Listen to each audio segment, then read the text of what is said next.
Bang bang, the Wicked Witch is dead.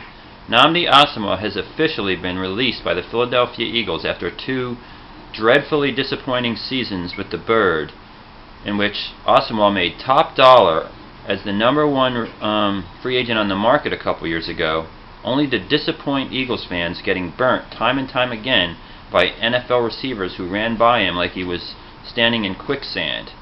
Now, that's a little harsh when you take into consideration that the guy is a good person, philanthropist, and good role model off the field. However, he was a wicked witch as a teammate. He ate lunch in his car he wouldn't eat with his other fellow Eagles. The coach had to threaten him with a fine if he didn't stop eating lunch in his car. That would be Coach Andy Reid. So Asomugha's gone.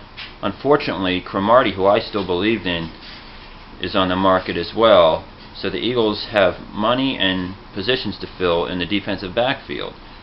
They're looking at safeties like Golson out of San Francisco, but what are they going to do about cornerback? I say the #4 pick would be well spent on Alabama defensive back Dee Milliner. Dee Milliner played against SEC competition. That's a lot of NFL talent on those rosters.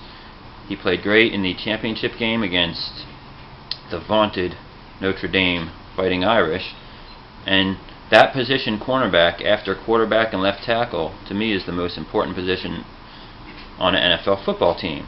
Now, just to give last year's Eagles defensive backfield a little credit, there was no pass rush whatsoever, so the Eagles have to have a better pass rush this year.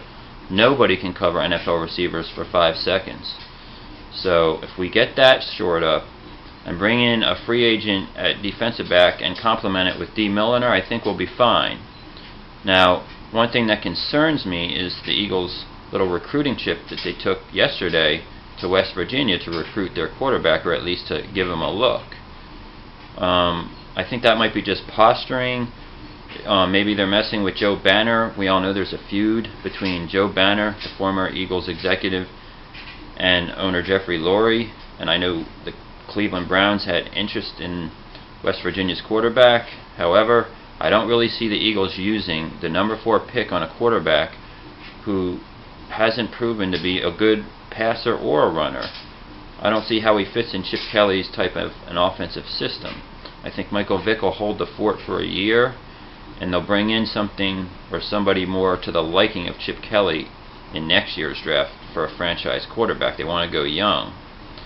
So, the good news, Nnamdi Asomugha is finally off of the books and out of the Eagles fans' lives forever.